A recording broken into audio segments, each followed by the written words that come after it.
तो friends, welcome to Shiva single SSC. और आज की वीडियो होने वाली है थर्ड पार्ट ईडीएम का। जो हमारी सीरीज चल रही थी ईडीएम को एडिक्विटी बेस्ड ईडीएम जितने भी पूछे गए हैं उनको ट्रिक से याद करने की, जिसके मैं ऑलरेडी 2 पार्ट्स आपके लिए डाल चुका हूं और ये third part and last part होने वाला है। इसमें अब बाकी के बचे हुए जितने भी ईडीएम थे हम सारे कवर कर लेंगे। लगभग मैं आपको 100 ईडीएम पहले करवा चुका हूँ। 50 फर्स्ट वीडियो में, सेकंड वीडियो में 50 करे थे और आज थर्ड। तो 150 ईडीएम है जिससे आपको काफी हेल्प मिलेगी अगर आपने करे हो और 2-3 बार उनको रिवाइज कर भी लिया होगा तो आपको परमानेंट के लिए बढ़िया याद हो जाएंगे वो। तो चलिए फिर शुरू करते हैं आज का ईडीएम। हमने लास्ट 30 तक लेट स्लीपिंग डॉग लाइव कर लिए थे। उससे पहले मतलब 20 दूसरी पीडीएफ थे और 30 तो 50 कर लिए थे। तो आज 31 से स्टार्ट करके 50 करेंगे।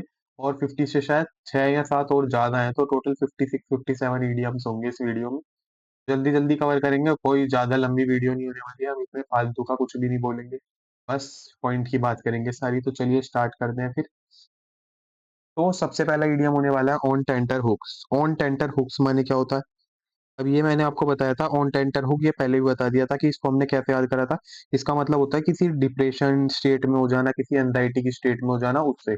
तो ऑन टेंटर हुक को हम याद करेंगे कि टेंट में हम जिसमें टेंट में स्टे करा था हमने, उसमें क्या लग रहे थे? हुक्स लग रहे थे।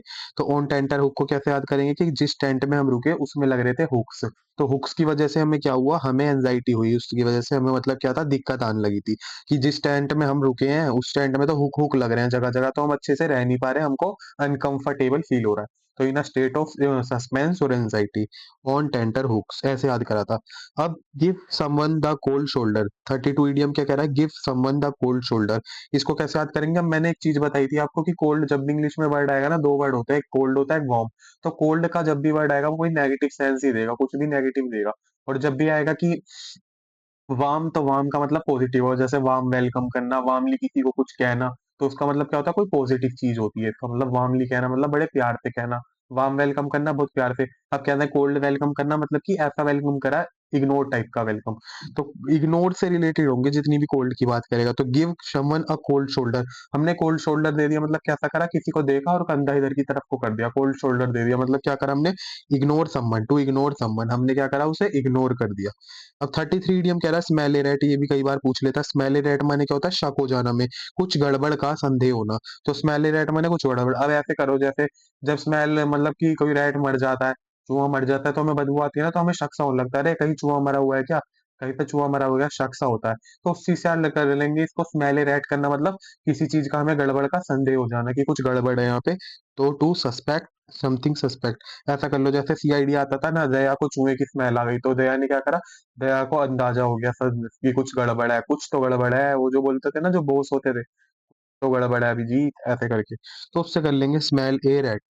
34 इडियम बड़ा प्यारा इडियम है, cut your cloth according to your cloth. Cut your coat according to your cloth. तो cut your coat according to your cloth, तो क्या कह रहा है? Cut your coat according to your cloth, कि तुम्हारे पे जितना को क्लोथ है ना उसके अकॉर्डिंग ही अपना कोट काटो। ऐसा नहीं कि कोट के लिए तुम कपड़ा यूज करे जा रहे हो, करे जा रहे हो, तुम पे क्लोथ उतना है नहीं। तो मतलब कि इसका रियल लाइफ में मीनिंग होता है कि जितनी इनकम है उसी हिसाब से अपना रहना, अपना स्टैंडर्ड। ऐसा नहीं कि तुम्हारी मतलब कि इनकम है कि तुम सेंट्रो ले पाओ या वैगनार और लेने चल दिए जी वैगन। तो वो वाली चीज, cut your cloth according to your cloth, मतलब cut your coat according to your cloth. Live in with your income और मीन, अपने साधन या आय के अनुसार खर्च करना। उसके बाद क्या कह रहा है? इसको हटा दूं। उसके बाद कह रहा है थ्रो कोल्ड वाटर होना, फिर से कोल्ड का आइडिया आ गया, कोल्ड वाटर करना। तो किसी में हमने ठंडा पानी फेंक के मार दिया, थ्रो कोल्ड वाटर ऑन, इसका मतलब होता है throw cold water on something, discourage करना, किसी को हम डिस्करेज कर रहे हैं। एनकरेज का मतलब होता है बढ़ावा देना, डिस्करेज माना क्या होता है? कि उसे नीचा दिखाने एक तरीके से उसका साहस कम कर रहे हैं, किसी बात का उत्साह कम करना, प्रोत्साहित करना।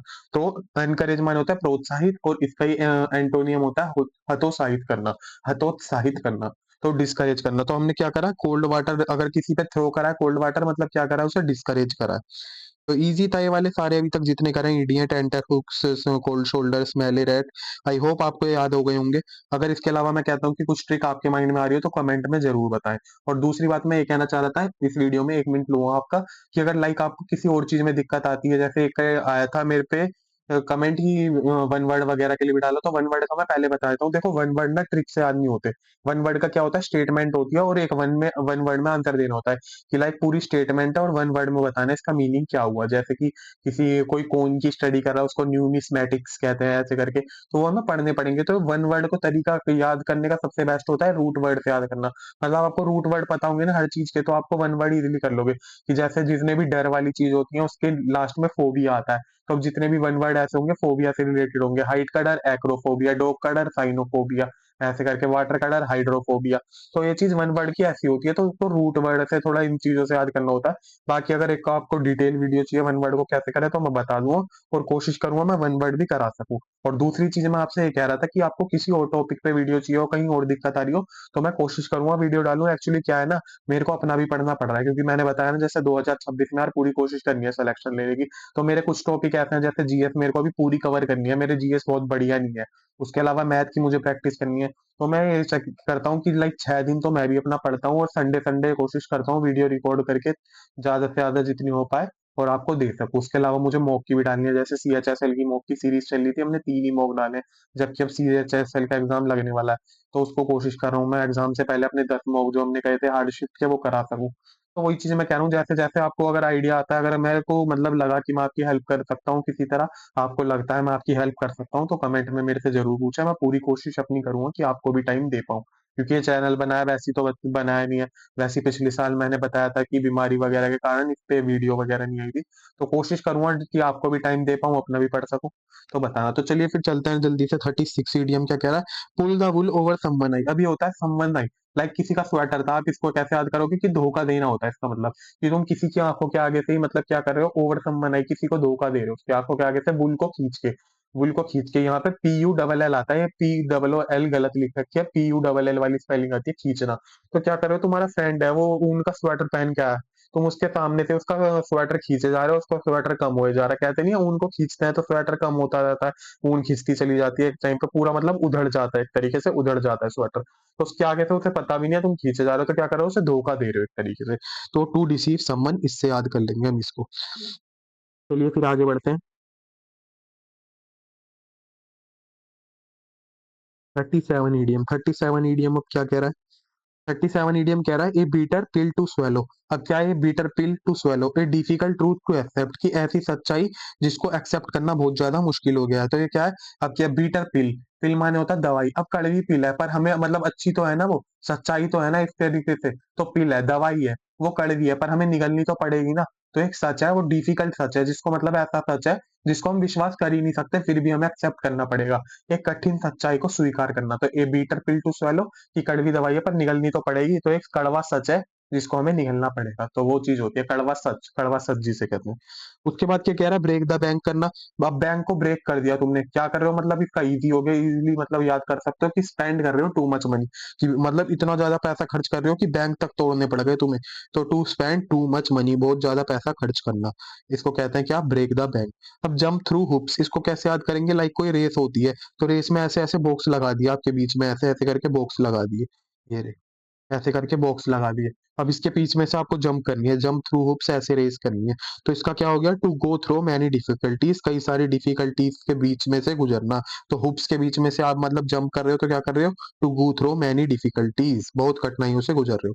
टो द लाइन माने होता है फॉलो करना रूल को। अब टो क्या होता है, आपका पैर होता है, ऐसे करके एक अंगूठा और ये पैर, इसको कहते हैं ना टो।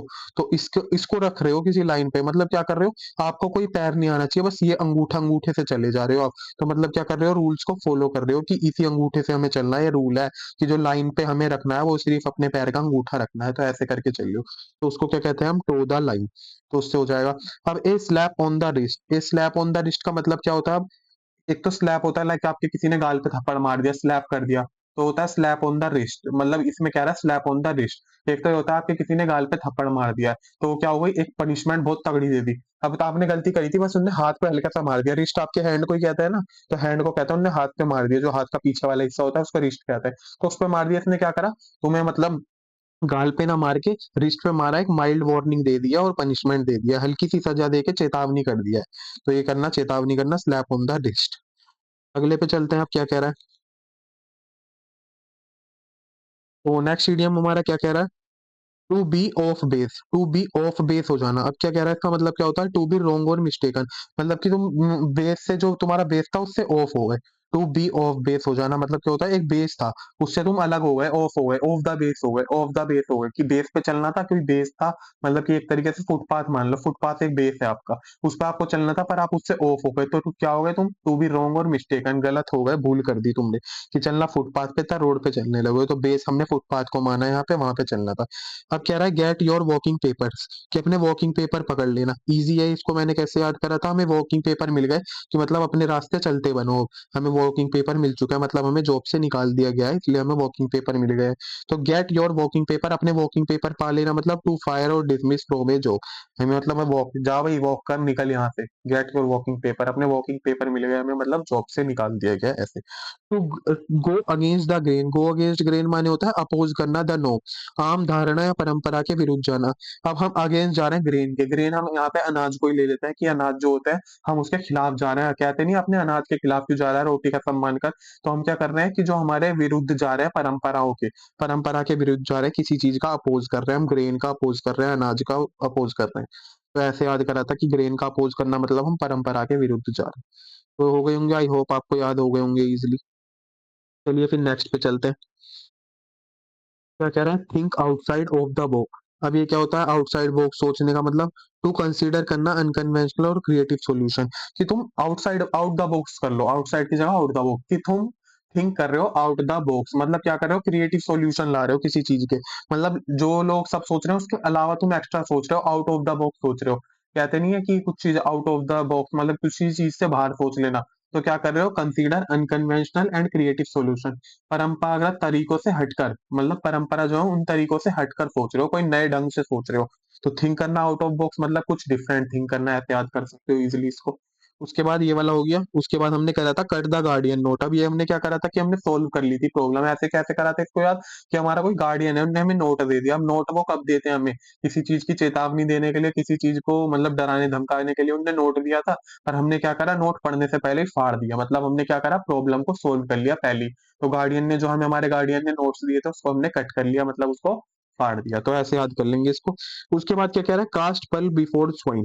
इसका मतलब क्या होता है, कास्ट पल बिफोर स्वइन, इसको हम ट्रिक से वैसे ना भी याद करें तो वैसे भी डायरेक्ट याद हो जाता है, मैंने भी कर रखा है, कि वैल्यूएबल थिंग जो है अनडिजर्विंग को दे देना। इसको हिंदी में कहते हैं कास्ट पल बिफोर स्वइन, का मतलब होता है लंगूर के हाथ में अंगूर दे देना। तो कास्ट पल बिफोर स्वइन, वैसे मैं इस ईडियम का मतलब समझाऊं तो इसका मतलब होता है कि पर्ल, पर्ल किसे कहते हैं, मोतियों को। तो बिफोर स्वाइन कि मतलब क्या होता है इसका, स्वाइन हम सुअर को कहते हैं, पिग को कहते हैं। पिग क्या आते हैं, हमने क्या रख दिया, डायमंड रख दिए।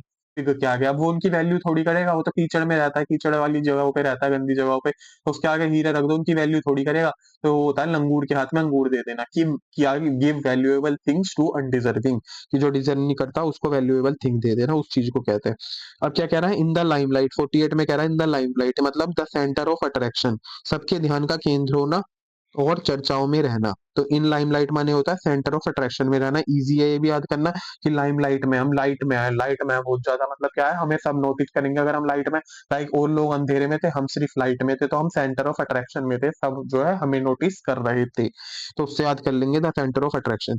अब कह रहा है to oil the hinges of silence, इसका मतलब क्या होता है, चुप रहने के लिए हमने क्या करा, इसको हम ऐसे याद करेंगे, ब्राइब करना होता है, इसका मतलब कि शांत रहने के लिए हम जो रिश्वत दे देते हैं उसको कहते हैं।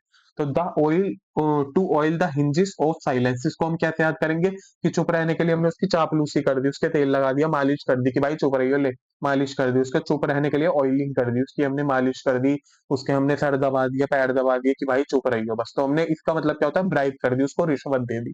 इस चीज से याद करेंगे। तो ये वाला हो गया टू ऑयल द हिंजेस। बाकी अगर आपको इसका कोई और निमोनिक्स बढ़िया लग रहा हो तो आप कमेंट में जरूर बताना, जिससे और स्टूडेंट की भी हेल्प हो सके। और मैं भी अलग अलग तरीकों से, ऐसा नहीं है कि एक चीज को एक ही निमोनिक्स से याद करें, दो तीन निमोनिक्स आते हैं, कोई नहीं, बस याद करना इंपॉर्टेंट है, लंबे समय तक हमें याद रहे, एग्जाम तक हमें याद रहे, क्योंकि हमें यहाँ पे सिलेक्शन लेना है, सबसे मेन एम है सिलेक्शन लेना, हमें याद करना है। टेक टू टास्क माने क्या होता है, अब हमें टास्क लेने ले लिया हमने काय का, तो हमें डांट मिल गई। टेक टू टास्क, इसको मतलब ऐसे इजीली होता है, ये भी मैंने ऐसे याद नहीं करा था कोई ट्रिक से। टेक टू टास्क हो जाना, कि हमें ऐसा टास्क मिला जिसमें हमें डांट ही डांट पड़ रही थी, ऐसे याद कर लिया था। सिंपल वर्ड है कि हमें ऐसा टास्क मिला जिसमें हमें सिर्फ डांट मिली, तो हमने ऐसा टास्क लिया जिसमें हमें क्या था, डांट खाने को मिल रही थी। तो एक एक चीज को मैं दो दो तीन तीन बार आपको रिपीट कर देता हूँ, कि जैसे लाइक मेरी वॉइस प्रॉपर ना आई हो, आपको समझ ना हो मैंने क्या बताया, तो आपको वीडियो रिपीट ना करनी पड़े, वो वीडियो एकदम रिदम में चलती रहे और आप सब कुछ याद कर पाओ।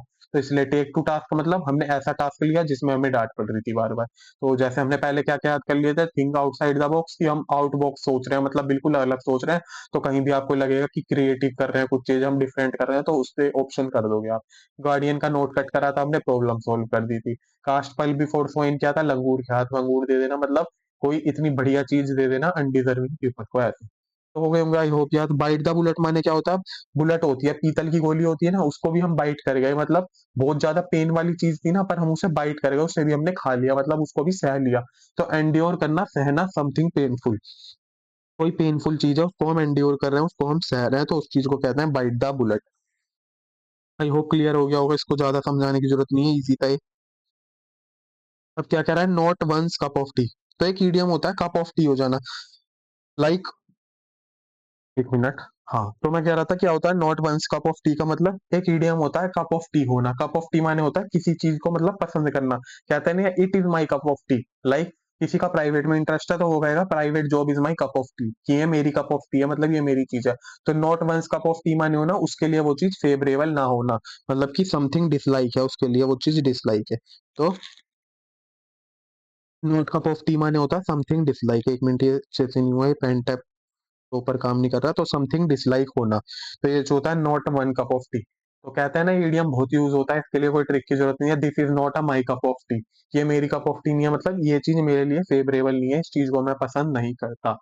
इन ब्लैक एंड व्हाइट होना, अब इन ब्लैक एंड व्हाइट होता है, दो इडियम होता है, एक तो होता है इन ब्लैक एंड व्हाइट, और एक होता है इन ब्लैक एंड ब्लू। तो ब्लैक एंड व्हाइट जहां आएगा ना, तो ये चीज रख लो, ब्लैक एंड व्हाइट में पेपर की बात करेगा कहीं भी, क्योंकि पेपर कैसे होता है, ब्लैक कलर का लिखा होता है, व्हाइट कलर का पेपर होता है, तो ऑफिशियली इन राइटिंग। और जब ब्लैक एंड ब्लू की बात करेगा तो क्या होता है, काला नीला पड़ जाना। तो काले नीले हम कब पढ़ते हैं, जब कोई हमें बहुत बुरी तरह मार दे। तो बीटिंग मर्सीलेसली होता है उसका मतलब, ब्लैक एंड ब्लू का मतलब। तो काले नीले कब पढ़ते हैं हम, जब हमें कोई मारेगा। तो उसको हम कैसे याद करेंगे, ब्लैक एंड ब्लू की बात कर रहा है, मतलब हिंदी में कर लेंगे, काले और नीले की बात कर रहा है तो हमें कोई मारेगा, तो उसका मीनिंग हो जाएगा बीटिंग मर्सीलेसली। यहाँ पे ब्लैक एंड व्हाइट की बात कर रहा है, तो ब्लैक एंड व्हाइट तो पेपर से रिलेटेड होता है, तो ऑफिशियली इन राइटिंग, कुछ लिखित तौर पे होना, तो उसको हम कहेंगे इन ब्लैक एंड व्हाइट। अब to have the last laugh हो जाना, मतलब क्या हो जाना, to have the last laugh, कि आखिरी अंत में हमें लाफ ही देखने को मिली, मतलब अंत में हमें क्या हुआ, सक्सीड हुए इवेंचुअली, अंत में सफलता विजय मिली, अंत में हमें सफलता मिली गई आखिरकार। तो हमने लास्ट में क्या करा, to have the last laugh, last में लाफ को पाना, मतलब लास्ट में हमें हंसते हंसते ही गए हैं, तो मतलब सक्सीड मिल गई, हमें सफलता मिल गई, इतने प्रयास के बाद जब हम सैड हो रहे थे तो लास्ट में लाफ मिली। तो ऐसे याद कर लेंगे। चलिए नेक्स्ट पे चलते हैं। 55 ईडियम क्या कह रहा है, गिव समवन कोल्ड शोल्डर, याद कर चुके हैं, इग्नोर करने की बात करेगा, इग्नोर समवन। उसके बाद इजी है, हो जाएगा। शो करना एक क्लीन पेयर ऑफ हील, इसका मतलब होता है कहीं से भाग जाना, रन अवे कर जाना, तेजी से भाग जाना, पलायन करना। तो क्लीन पेयर ऑफ हील, अब इसको हमने हील से याद करा था, कि शो करना हील्स को। तो हील को हमने कैसे शो करा, हील को हाथ में उठा के भग लिए, क्लीन थी हमारी हील, हमने दिखा दी क्लीन थी हील। हील क्यों क्लीन थी, क्योंकि हम नंगे पैर ही भग लिए थे, मतलब कुछ भी करके बिना, कई बार ऐसा होगा कि बिना ताल्लुक के भी लॉजिक हमें बनाने पड़ेंगे, तो वही करा था कि क्लीन पेयर ऑफ हील्स दिखा दी हमने बिल्कुल ही, कि हमारी हील तो बिल्कुल, जो हील का पेयर है वो बिल्कुल क्लीन है, क्योंकि हम क्या करा था, नंगे पैर भग गए थे एकदम। तो हील तो हाथ में उठाई और भग लिए। लाइक इमेजिन करोगे, आपके माइंड में एक इमेज सी क्रिएट हो जाएगी कि हमने हील उठा ली और भग लिया, मतलब show a clean pair of heel का मतलब होता है भाग जाना, भाग जाना। दो तीन बार करोगे याद हो जाएगा। To turn over a new leaf माने होता है कुछ चीज हम फ्रेश से स्टार्ट कर रहे हैं। तो हमारी लीफ थी बहुत ज्यादा गंदी हो रही थी, हमने टर्न कर दी उसे, एकदम नई लीफ आ गई, नई पत्ती आ गई। तो हमने क्या करा, स्टार्ट कर दिया फ्रेश से, नया जीवन शुरू करना, हमने अपनी लीफ को टर्न कर दिया। लाइक क्या था, हम गलत रास्ते पे चल रहे थे, गलत रास्ते पे चल रहे थे, अब उस रास्ते को टर्न कर दिया हमने, बिल्कुल सही रास्ता पकड़ लिया, मतलब हमने क्या करा है, फ्रेश से स्टार्ट कर दी कुछ चीज। तो टर्न ओवर न्यू लीफ माने होता है स्टार्ट करना फ्रेश से। टूथ एंड नेल हम पहले कर चुके हैं, पिछली वीडियो अगर आपने देखी होगी, टूथ एंड नेल दोनों ही कैल्शियम की चीज होती है, बहुत मजबूत चीज होती है। उससे हमने याद करा था कि फिल विद फुल स्ट्रेंथ और डिटर्मिनेशन के साथ, पूरी ताकत से। तो पूरी ताकत किस चीज में होती है, एक तो हमारे टीथ में होती है, दांतों में होती है, और एक हमारे नेल में होती है, क्योंकि ये कैल्शियम से बनी हुई चीजें होती हैं, जैसे हड्डियां कैल्शियम से बनी होती हैं। तो टूथ एंड नेल की जहां बात करेगा, विद फुल स्ट्रेंथ की बात करेगा। तो ये हो गया, ये हो गया, ये हो गया। फिर 59 होता है face the music, music face करना मतलब डांट खाना, बियर करना कॉन्सिक्वेंसेस, परिणाम या सजा को झेलना। तो म्यूजिक फेस कर रहे हो, अब म्यूजिक हमने क्या करा, कि हमने कोई म्यूजिक फेस करा है, मतलब कि हम डांट फेस कर रहे हैं, सिंपल सी भाषा में करें तो, क्योंकि फेस करने की बात कर रहे हैं, तो म्यूजिक हो गया लाइक मम्मी की डांट, पापा की डांट, हमें डांट पड़ी है, और हम उस चीज को फेस कर रहे हैं, उस म्यूजिक को।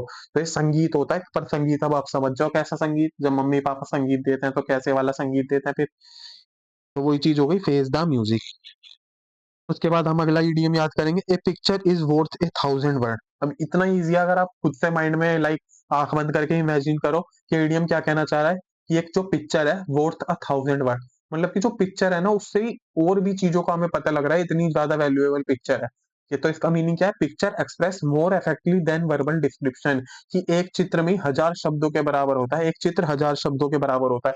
लाइक अगर हम कोई 1,000 शब्द लिख रहे हैं और उसका एक चित्र देख लें, तो उस चित्र से ही हमें उस 1,000 शब्दों का आइडिया हो जाए, 1,000 शब्द पता चल जाए। तो एक पिक्चर जो है उसकी कीमत कितनी के बराबर है, 1,000 वर्ड्स के बराबर है।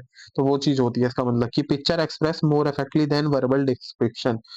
ईज़ी हो जाएगा। अब स्पिल द बीन्स का मतलब क्या होता है? इसके बहुत सारे इडियम है, धीरे-धीरे आएँगे। कि सीक्रेट को हमने रिवील कर दिया, किसी का सीक्रेट था उसे रिवील कर दिया, मतलब बीन्स को स्पिल कर दिया। तो स्पिल द बीन्स माने क्या होता है? बीन्स फैला दी। लाइक यूँ मान लो आप किसी पोटरी में ना, कोई पोटली होती है, पोटली में बीन्स लेके जा रहे थे, काफ़ी सारी छोटी-छोटी बीन्स जो होती है ना, समझ गए होंगे। और एकदम मेरे हाथ से वो पोटली गिर गई, तो क्या कर दिया तुमने? स्पिल कर दी बीन्स, तो सबको पता चल गया तुम्हारे पास तो बीन्स थी, तो तुमने क्या कर दिया? एक सीक्रेट था जो तुम लेके चल रहे थे अपने साथ, उसको रिवील कर दिया, तो रिवील ए सीक्रेट। के बाद क्या कह रहा है? आई होप हो गया होगा इसका। इसके और भी इडियम होते हैं, लाइक मेरे को ऐसा है कि जैसे क्वेश्चन आएगा तो याद आ जाएंगे, कि मतलब कि सीक्रेट रिवील करने के और क्या क्या इडियम होते हैं। आम भाषा में कहते हैं ना, वह धोती क्यों खोल रहा है, तो मतलब वही चीज, सीक्रेट क्यों रिवील कर रहा है, तो वैसे। अब ये हो गया, अगला इडियम क्या कह रहा है? अगर आता है याद तो मैं आपको बताऊंगा स्पिल द बीन के और क्या क्या होते हैं, लाइक होते हैं ना इसके और भी ज्यादा इडियम्स, कि मतलब कि रिवील कर देना सीक्रेट। अब अगला इडियम क्या कह रहा है? पुल समवन्स लेग, टांग खींचना किसी की। तो ये तो होता है ना, मैं क्यों इसकी टांग खींच रहा है, तो मतलब क्यों उसके साथ जोक कर रहा है, क्यों उसके साथ प्रैंक कर रहा है, क्यों उसको सता रहा है। तो पुल समवन्स लेग माने क्या होता है? किसी की टांग खिंचाई करना। तो ये तो इजी है। Don't count your chicken before they hatch, कि अपने चिकन को काउंट मत करो जब तक वो हैच नहीं हो जाते। क्यों? लाइक अंडे को हम गिनने लगते हैं कि इतने अंडे हैं, मतलब हमारे पास इतने चिकन होंगे, ऐसे करते हैं ना, तो उस बेस पे इडियम बना है। इसका रियल लाइफ में मतलब होता है कि पहले से ही पहले हर चीज का अंदाजा मत लगाओ जब तक वो चीज हो नहीं जाती। लाइक तुम अंदाजा लगा लेते हो मेरी ये जॉब भी लग जाएगी, ये जॉब भी लग जाएगी, भाई पहले रिजल्ट आने दे, जॉब लगने दे जब। तो don't assume success before it happen, कि सक्सेस को एज्यूम मत करो पहले से ही जब तक वो हो नहीं जाती पूरा प्योर फाइनल। तो यही इस पे बेस पे बना है, don't count your chicken before the hatch, क्योंकि ऐसा तो है नहीं सारे अंडे हैच हो जाएंगे, क्या पता कोई पहली फूट जाए, पहली कुछ हो जाए अंडे के साथ। तो वो चीज होती है, तो don't count your chicken before the hatch, जब तक अंडा हैच नहीं हो जाता काउंट मत करो। तो इजी था ये एडियम बहुत ज्यादा। व्हाइट एलिफेंट माने होता है, अब तुम्हारे पास लाइक हाथी का कौन से कलर का होता है? ग्रे कलर का। पर किसी के पास व्हाइट एलिफेंट है, मतलब बहुत ज्यादा कॉस्टली होगा, क्योंकि एलिफेंट तो ग्रे कलर के होता है मोस्टली, उसके पास व्हाइट कलर का तो बहुत महंगा बिका होगा। तो कॉस्टली बर्डन, बेकार वहां महंगा बोझ, कि बेकार का और महंगा बोझ उठा लाया वो सफेद हाथी को उठा लाया भाई। तू इतना महंगा बोझ क्यों उठा लाया सफेद हाथी को? तो व्हाइट एलिफेंट माने क्या होता है? कोई बहुत ज्यादा महंगी चीज हो जाना, और मतलब बेकार की हो जाने। एक तरीके से हाथी का तू करेगा क्या? क्योंकि कहता है ना, जब हाथी लाते हो उसे पालना इतना मुश्किल हो जाता है, कि हाथी लेके तो सब आ जाते हैं, उसको पालना भी तो बहुत मुश्किल होता है, क्योंकि उसका खाना पीना रहना सब देखना होता है। तो वो व्हाइट एलिफेंट ओढ़ लिया, एक तो हाथी लाया ऊपर से व्हाइट ओढ़ लिया है, तो वो तो और कॉस्टली वैसी पड़ गया हो। अब किराया और स्प्लिट मिल तो होता है अपनी पास्ट की गलतियों पे, तुम रो रहे हो कि पास्ट में गलत कर दिया था, तो इसको कहता है रिग्रेट ए पास्ट लॉस, कि पास्ट में कोई लॉस हुआ था उसके लिए तुम रिग्रेट कर रहे हो। तो मतलब कैसे याद करेंगे इसको? किराए ओवर स्प्लिट मिल करना, कि पहले तुमने दूध गिरा दिया, अब रो रहे हो। अब आप गिर गया तो भाई दूध गिरी ही है ना, अब ऐसा तो है नहीं वो वापस उसी पैकेट उसी गिलास में आ जाएगा जहां से गिरा था। तो अब उसके लिए रोना क्या? तो क्राई ओवर स्प्लिट मिल्क का मतलब होता है रिग्रेट करना पास्ट लॉस के लिए, जबकि उसका कोई फायदा भी नहीं होता। लीव नो स्टोन अंडर, अब इसको क्या कह रहा है? कि to leave no stone unturn, कोई भी स्टोन को अनटर्न मतलब लीव, छोड़ना, मतलब कैसे समझाऊं इसको? ऐसे कह सकते हैं हम, कि किसी भी स्टोन को तुमने अनटर्न नहीं करा, सारे स्टोन टर्न कर दिए। मतलब क्या होता है? सारे स्टोन टर्न कर दिए मतलब तुमने हर तरीके का एफर्ट लगा लिया अपने रिजल्ट को पाने के लिए। तो to do everything possible to achieve a good result, कि तुमने हर चीज वो कर ली जो पॉसिबल थी अपने गुड रिजल्ट को पाने के लिए। तो कोई भी स्टोन अनटर्न ना छोड़ना, मतलब सारे स्टोन तुमने टर्न कर दिए, मतलब सारे प्रयास लगा लिए तुमने। तो ऐसे याद करेंगे, to leave no stone unturn. Easy था, इडियम हो जाएगा इजिली याद। चलिए फिर नेक्स्ट पे चलते हैं, वीडियो ज्यादा बड़ी नहीं करनी। नेक्स्ट इडियम क्या कह रहा है? On cloud nine. अब ये तो बहुत ही ज्यादा होता है, इसको double star triple star mark कर लो, ऑन क्लाउड नाइन। मतलब सारे ईडीएम जरूरी हैं जितने करा रहा हूँ, ऐसा नहीं है। बट ये ऑन क्लाउड नाइन का मतलब होता है तुम बहुत ज्यादा खुश हो। अब इसके मैं चार पांच ये आपको ऐसे ईडीएम बता देता हूँ जो पूछता है खुश होने के। ऑन क्लाउड नाइन के अलावा और क्या क्या होते हैं वो लिख सकते हो आप कहीं पे। ऑन क्लाउड नाइन माने होता है बहुत ज्यादा खुश। इसके अलावा खुश होने के और क्या क्या ईडीएम होते हैं वो मैं आपको बताता हूँ। लाइक होता है एक तो as happy as Larry. As happy as Larry का मतलब भी होता है बहुत खुश होना। ऑन क्लाउड नाइन माने भी होता है। एक होता है इन द सेवंथ हेवन, आप सातवें आसमान पे चढ़ गए हो, इन द सेवंथ हेवन पे हो जाना।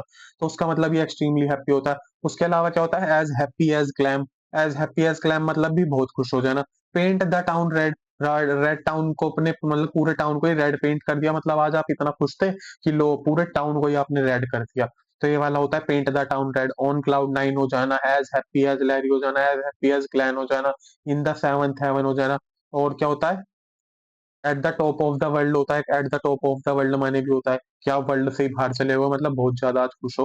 तो ये कुछ ईडियम होते हैं बेसिक से जो पूछ लिए जाते हैं एग्जाम में, और इन सब का मतलब क्या होता है खुश होना। On cloud nine. तो क्लाउड नाइन पे हो आप मतलब क्या हो, सातवें आसमान पे हो, ऐसे याद कर सकते हैं। अत्यधिक प्रसन्न हो। कट नो आइस माने क्या होता है कि किसी पे आपने इंप्रेशन नहीं डाल पाया, अच्छा हैव नो इफेक्ट। तो no cut no ice easily याद कर सकते हो कि नो आइस कट करे। आपने कहा किसी बहुत सारी भीड़ थी लाज तेरे को बर्फ मैं काट के दिखाता हूँ, और आप कट नहीं कर पाए उस बर्फ को, मतलब आपने अपना नेगेटिव इंप्रेशन डाल दिया, कोई असर नहीं डाला। लोग सोच रहे थे अच्छा ये आया ये बर्फ को कट कर देगा, बट आपसे हुई नहीं वो बर्फ कट। तो कट नो आइस माने क्या होता है बर्फ आपसे कट नहीं हुई थी, मतलब हैव नो इफेक्ट। किसी को कोई इफेक्ट नहीं पड़ा, कोई असर नहीं डाला आपने अपनी बात का, आपने कही थी जो बात। तो ऐसे याद कर सकते हो इजिली है। To grasp at straw. To try desperate measure. अभी ग्रेस्प एट स्ट्रो मैं भी पहली बार पढ़ रहा हूँ ये वाला इडियम, इसका मतलब देख लेते हैं क्या होता है। इसका मतलब होता है निराशा में भी छोटे सहारे की तलाश करना। तो तुम ग्रेस्प कर पा रहे हो स्ट्रोज में भी, तो ट्राई कर रहे हो डेस्परेट मेजर को, मतलब निराशा हो उसमें भी आप छोटे छोटे जो है क्या कर रहे हो सहारे की तलाश कर रहे हो। तो टू ग्रेस्प कर रहे हो एट स्ट्रोज को। तो इसका कोई निमोनिक्स अगर आपके माइंड में आता है तो बना लेंगे। ग्रेस्प एट स्ट्रो बनना डायरेक्ट भी याद कर सकते हैं कि हमें छोटे छोटे, अब जरूरी थोड़ी है हर चीज का ही निमोनिक्स बनेगा, तो ऐसे ही याद कर लो कि हम ग्रेस्प कर रहे हैं स्ट्रो के लिए, तो मतलब हम क्या कर रहे हैं दो तीन बार पढ़ लो कि निराशा में भी हम छोटे छोटे सहारे ढूंढ रहे हैं, ट्राई कर रहे हैं डेस्परेट मीजर को। थ्रो इन द टावल का मतलब क्या होता है कि आपने अपनी एडमिट कर ली डिफीट को। अब ऐसा होता है like throw in the towel को मैंने ऐसे याद करा था कि हमने एक टॉवल फेंक मतलब टॉवल को पहन रखा था किसी रेस के लिए, और आपको गुस्सा आया, आपने मतलब टॉवल को फेंक के मारा, क्यों क्योंकि आप बार बार रेस को हार रहे थे। वो टॉवल पहनने वाली रेस थी, तो आपने क्या करा लास्ट में टॉवल को ही फेंक के मार दिया। तो आपने क्या कर ली डिफीट कर लिया, अपनी एडमिट कर ली डिफीट की, हार मान लिया आपने कि भाई ये टॉवल वाली रेस मेरे बस की तो है नहीं। तो उससे याद कर लेंगे। अब जंप द गन माने क्या होता है, आपने देखा होगा कभी भी कोई रेस स्टार्ट होती है, स्टार्टिंग पॉइंट पे तो पहले गन चलती है, गन चलती है उसके बाद सब लोग भागने लगते हैं। तो आपने क्या करा जंप कर दी गन से भी पहले, मतलब कि ऐसे याद करा था। इससे मैंने ये भी निमिषा मैम ने बताया जो इंग्लिश पढ़ाती है, उनके निमोनिक्स ही आपको मैं ये वाला बता रहा हूँ कि इसको मैंने कैसे याद करा था, ये वाला उनके निमोनिक्स से याद करा था। बाकी ये जो निमोनिक्स बताए वो तो सारे मैंने अपने खुद बनाया है। बाकी ये वाला बता रहा हूँ ये उनके निमोनिक्स से करा है। जंप द गन माने होता है कि गन जैसी चली उससे भी पहले आपने एक्शन ले लिया, तो क्या करा एक्ट कर लिया प्री मैच्योरली, समय से पहले कुछ कर देना। तो क्या था रेस चली थी गन बजने से पहले ही आपने एक्ट कर दिया। To beat a dead horse. अब डेड हॉर्स तो हमने पहले भी करा था कि आप ऐसी चीज कर रहे हो जिसमें टाइम वेस्ट हो रहा है, तो बीट कर रहे हो डेड हॉर्स को। अब उसे मारने का फायदा क्या है भाई, तुम घोड़े को मारे जा रहे हो तो डेड हुआ पड़ा है, तो क्या कर रहे हो वेस्ट कर रहे हो टाइम होपलेस इशू पे, कि कोई होपलेस इशू है जिसका कुछ हो ही नहीं सकता जब भी अपना टाइम वेस्ट कर रहे हो। तो बीट करना डेड हॉर्स को मतलब क्या करना टाइम वेस्ट कर रहे हो। उसके बाद कोल्ड शोल्डर वाला इडियम आ गया, हम कर चुके हैं कोल्ड शोल्डर माने इग्नोर की बात करेगा। तो कोल्ड शोल्डर हो जाना इग्नोर करना। क्राई वोल्फ हो जाना रेज ए पल्सर। हम अब वो वाली हो गई ना, मैंने बताया क्राई वोल्फ करना भेड़ आया भेड़ आया। वो एक आदमी था रोज शोर मचाता भेड़ आ गया भेड़ आ गया, गाँव वाले आते थे देखते थे भेड़ नहीं आया, फिर वो हंसता था। एक दिन सच में भेड़ आ जाता है और उसे मार देता है, उसे खा जाता है, और उस टाइम पे वो भेड़ आया करता है, तो लोग क्या करते हैं उसकी बात का विश्वास नहीं करते। तो क्राई वोल्फ करना मतलब कि एक फॉल्स अलार्म बजा देना। तो ये मैंने कहानी बता दी आपको। उसके बाद कह रहा make a clean breast of, ये हमने पहली कर चुके हैं शायद, हमारी फर्स्ट वीडियो के पार्ट में था कि क्या हो जाना बिल्कुल ऑनेस्ट हो जाना, कन्फेस करना, स्वीकार कर लेना, पूरी सच्चाई बता देना। तो मतलब क्लीन ब्रेस्ट हो जाना मतलब साफ दिल के खुले दिल के हो जाना, कन्फेस कर लेना। टेक स्ट्राइक माने क्या होता है वार्निंग स्ट्राइक हो जाना, हड़ताल पर जाना। तो ये तो इजी है टेक स्ट्राइक करना, कि स्ट्राइक पे जाना, सीधी सीधी लैंग्वेज लिख रहा है इसमें वार्निंग करना स्ट्राइक को। बरी द हैचेट कर चुके हैं पहली। मतलब कुछ-कुछ इडियम तो ऐसे हैं जो रिपीट हो रहे हैं बार-बार। बरी द हैचिट को क्या करा था हमने, कुल्हाड़ी जो राड़ करवा रही थी, बार-बार लड़ाई करवा रही थी, उसको हमने बरी कर दिया था, उसको हमने दफना दिया था। तो उसको दफना दिया, अब लड़ाई झगड़े होंगे नहीं, तो झगड़ा समाप्त कर दिया हमने। तो बरी द हैचिट, मेल मिलाप कर लेना। गेट टू द पॉइंट हो जाना, आप कहते नहीं है come to the point, main बात पे आओ, मेन मुद्दा क्या है उस पे आओ। तो क्या करना, स्पीक करना डायरेक्टली, कि जो मेन बात है वो करो, सीधी बात पर आ जाओ। तो कम टू द पॉइंट या get to the point. Jack up the rate माने क्या होता है, जैक अप हो गए रेट्स। तो जैक अप हो जाना मतलब इंक्रीज हो जाना, जैक कर गए रेट, तो रेट कर गए जैक, जैक कर गए मतलब बढ़ गए रेट, तो इंक्रीज हो जाना प्राइस। जैक अप कर जाना रेट मतलब अचानक दाम बढ़ा देना। Why are you jack up rate, जैसे दूध के रेट कभी भी जैक अप हो जाते हैं, बढ़ जाते हैं, तो उस चीज को लेके। तो जैक अप द रेट ऐसी खुद से बात करे करो कि जैक अप द रेट मतलब रेट्स जो थे वो जैक कर गए, जैक कर गए मतलब इंक्रीज कर गए, ऐसे। अब स्पीक योर माइंड माने क्या होता है, जो दिमाग में आ रहा है बोल देना, मतलब एक्सप्रेस कर देना फ्रैंकली। तो स्पीक योर माइंड की बात करेगा अगर, तो क्या करेगा, स्पष्ट रूप से अपनी बात कह देना, कि जो माइंड में आ रहा है तुम्हारे, तुमने वो कह दिया, तो स्पीक द माइंड। तो होता है स्पीक योर माइंड माने कि जो दिमाग में था तुमने कह दिया, मतलब स्पीक कर दिया फ्रैंकली। चलिए फिर नेक्स्ट पे चलते हैं। ज्यादा नहीं, अब तो एक दो रह गए हैं, जल्दी जल्दी देख लेते हैं।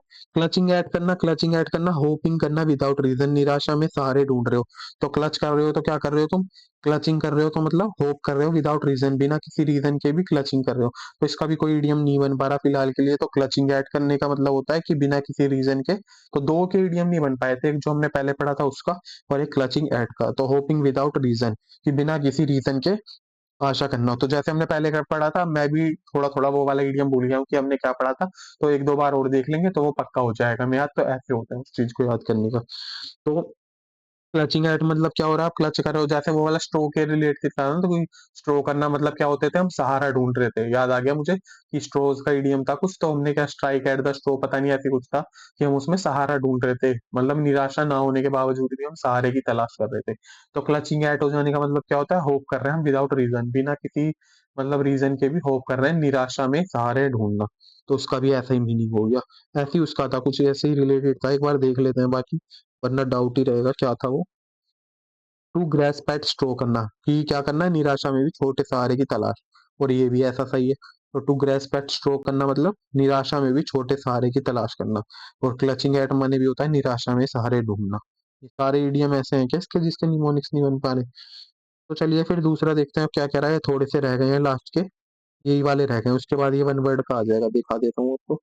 ये रहा, फिर ये वन वर्ड की आ जाएगी, तो आज ईडियम का ही देख लेते हैं हमने, क्योंकि 50-50 ईडियम की वीडियो बनाई थी। तो चलिए, क्लचिंग एट हो गया कि निराशा में भी सहारे ढूंढ रहे। सिटिंग ऑन द फेंस, ये मैंने करा दिया था कि फेंस पे बैठ गए हो, मतलब किसी के लिए आप बाइज्ड नहीं हो, कि फेंस लग रहा है एक तरफ राइट में आपका भाई है, एक तरफ बहन है, किसी का साथ नहीं दे रहे, आप फेंस पे बैठ गए कि ना मैं तेरी तरफ हूँ ना मैं तेरी तरफ हूँ, मैं तो बीच में फेंस पे बैठ गया हूँ, मतलब स्टे न्यूट्रल, पक्ष ना लेना, किसी के लिए बाइज्ड ना होना। तो वो चीज होती है सिटिंग ऑन द फेंस। उसके बाद कह रहा है ऑल एट सी हो जाना, कि सब कुछ सी हो जाना। पहली वीडियो में कर चुके हैं मोस्टली, ये सारे पहली वीडियो वाले आ रहे हैं जो हम कर चुके हैं, क्योंकि ये वाला एडिक्विटी ने इस बार पूछे हैं तो वही रिपीट हुआ है। तो आई होप कि CHSL में भी आप किए हैं, और जितनी भी एग्जाम अब लग रहे हैं, तो शायद आपकी हेल्प हो सके मीडियम से। तो ऑल एट सी हो जाना मतलब क्या होता है, सब कुछ सी में चले जाना, मतलब जीके से याद करा था मैं कि जीके का सिलेबस कैसा है, समुद्र जैसा है। तो ऑल एट सी है, वहां पे जाके कंफ्यूज हो ही जाते हैं। तो सब कुछ समुद्र जैसा लगना, हमें सब कुछ समुद्र जैसा हो जाना मतलब कंफ्यूज हो जाना। तो उससे याद करा था ऑल एट सी। आगे करता है to go for a song हो जाना। ये कैसे याद करा था, वही पहली वीडियो का है कि हमें सॉन्ग के लिए जाना था, तो हमने शॉप पे अपनी जो सामान रखा था जल्दी जल्दी देख लिया कि आज तो मुझे अरमान मलिक या किसी के शो में जाना है, किसी का भी ले लेता है कि उसका शो है, तो उसका सॉन्ग का शो है, उसमें जाना है। तो हमने क्या करा, उसके चक्कर में अपना मतलब ऐसा नहीं कह रहा कि मैं सॉन्ग के, होता है एक्साइटमेंट होती है सबको, तो हमें सॉन्ग की एक्साइटमेंट थी, इसकी वजह से हमने अपने शॉप का जो भी सामान था उसको चीपली बेच दिया। देखो अब यहाँ पे 20 कोल्ड लिखा है, कोल्ड नहीं होगा यहाँ पे, 20 सोल्ड होता है, कि सोल्ड कर देना चीपली, यहाँ पे सोल्ड होगा, SOLD, सोल्ड। सोल्ड होता है इसका मतलब, कि मतलब सोल्ड करना, बेच देना चीपली। देखो इसमें लिखा गया बहुत सस्ते में कुछ चीज बिक जाए ना, तो उसको कहते हैं। तो ये हो गया। उसके बाद क्या रखा गया, बैल द कैट। बैल द कैट माने होता है कि तुमने बिल्ली को घंटी टांग दी। अब एक सोने की घंटी थी, सोने की मान लेते हैं उस घंटी को, तो तुमने क्या करा, बिल्ली के टांग दी। अब टांग दी तो तुमने क्या करा, रिस्क लिया, लीड द डेंजर, खतरनाक काम करने की जिम्मेदारी ले ली, कि भाई वो तो घंटी खो देगी, बिल्ली जगह जगह घूमेगी, क्या पता घंटी गिर जाए।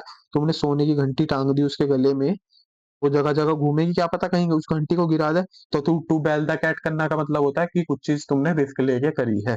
गिफ्ट ऑफ द गैब ईज़ी है, बहुत बार पूछा है गिफ्ट ऑफ द गैब, मॉक्स में भी आता है। इसका मतलब होता है कि तुम्हें कला मिली है, किस चीज़ की कला मिली है? स्पीकिंग की। तो टैलेंट हो जाना स्पीकिंग का फ्लुएंटली एंड पर्सुएसिवली, बोलने की कला हो जाना, प्रभावशाली ढंग से बोलने की क्षमता हो जाना। जैसे गिफ्ट ऑफ द गैब हो जाना, अभी शायद मेरे पे पूरी तरीके से गिफ्ट ऑफ द गैब नहीं है, मैं कहीं-कहीं थोड़ा बहुत लैग कर जाता हूँ। बट धीरे-धीरे आपका प्यार मिलेगा, सपोर्ट मिलेगा और वीडियो मैं बनाता रहूँगा तो एक टाइम पे अच्छे से बोल पाऊँगा। तो talent for speaking fluently and persuasively. तो गिफ्ट ऑफ द गैब हो जाना मतलब क्या होता है? गिफ्ट हो जाना गैब।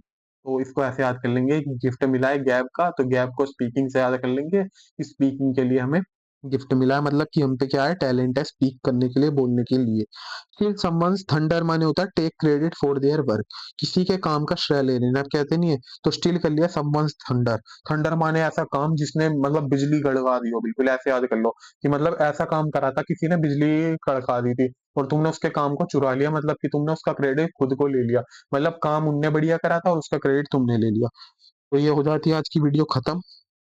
ये हो गए आपके इडियम, यहाँ तक ही थे। उसके बाद अब आ जाते हैं वन वर्ड सब्स्टिट्यूशन, जिसका मैंने आपको बता दिया कि वन वर्ड सब्स्टिट्यूशन के लिए हमने रूट वर्ड से याद कर सकते हैं, इसके लिए निमोनिक्स नहीं होते। बाकी अगर आपको चाहिए वन वर्ड सब्स्टिट्यूशन की तो कमेंट में जरूर बताना, मैं कोशिश करूंगा। आज की वीडियो में इतना ही था, हम लंबी वीडियो नहीं करते। और अगर आपने, जैसे मैंने एक स्टूडेंट्स के लिए बनाई थी वीडियो, अपने भाई बहनों के लिए बनाई है वीडियो मिथ्स के बारे में, कि हमारे जब प्रिपरेशन स्टार्ट करते हैं तो कुछ ना कुछ मिथ्स आते हैं, तो उसको आप कमेंट सेक्शन में देख सकते हो। आज की वीडियो के लिए इतना ही था, आज के लिए इतना ही रखते हैं। और बाकी आपको जिस जिस सब्जेक्ट पे वीडियो चाहिए हो उसके लिए आप कमेंट कर दे करो, मैं कोशिश करूंगा कि अपनी प्रिपरेशन के साथ साथ आपकी भी हेल्प करूं जितनी मैं कर सकता हूं या जितना मुझे पता है। ऐसा नहीं है आपको यहाँ पे गलत इन्फॉर्मेशन दूंगा मैं, कि नहीं पता उसके बाद भी मैं आपसे पूछूं, तो वो चीज यहाँ पे नहीं है। जो मुझे पता होगा जेन्युइन एडवाइस ही दूंगा, पूरी कोशिश करूंगा। नहीं पता होगा तो फ्रैंकली स्पीक कर दूंगा आपके आगे कि मुझे ये चीज नहीं पता। जैसे हमने एक ईडीएम याद करा था, स्पीक्स योर माइंड, अपने माइंड से स्पीक करें, मतलब जो दिमाग में आया बोल दिया, स्पीक कर दिया फ्रैंकली, तो वही चीज हम करेंगे। तो ऐसे ही मैंने बताया था आपको ईडीएम की ट्रिक को याद करने के लिए। आप डेली जब आप ईडीएम्स को यूज करोगे कि आज हमने ये पढ़ा, चलो इस ईडीएम का यूज कर लेते हैं। जैसे हमने हैप्पी के क्या क्या पढ़े थे, as happy as clam, as happy as Larry on cloud nine हो जाना, इन द सेवंथ हेवन हो जाना। इतने सारे ईडीएम हमने पढ़े हैं, वो हैप्पी के थे। उसके अलावा कुछ भी कोल्ड शोल्डर दे देना हमने करना, इग्नोर करा था हमने उसके लिए। उसके अलावा हमने क्या करा था, सीटिंग ऑन द फेंस, मतलब किसी की साइड ना लेना। तो ऐसे थोड़ा थोड़ा रिवाइज करते रह करो, कितना टाइम लगना है? 10 मिनट में आपको जितने ईडीएम रिवाइज कर दिए, उसके बाद एक बार पढ़ लिए कि ये तो देखो हमें पता थे, हमने खुद से बता दिए थे, और ये नए नए हैं। जैसे दो आज हमें निमोनिक्स नहीं बना पाए, जिनका मतलब होता है निराशा में भी सहारा लेने की उम्मीद रखना। तो वो वाले। तो ऐसे बात करते हैं, तो मिलते हैं नेक्स्ट वीडियो में। बाकी अगर आपको वीडियो पसंद आई है तो लाइक शेयर एंड सब्सक्राइब जरूर करें और अपना साथ बनाए रखें। और 2026 में कोशिश करेंगे एक न एक सीट हमारी पक्की।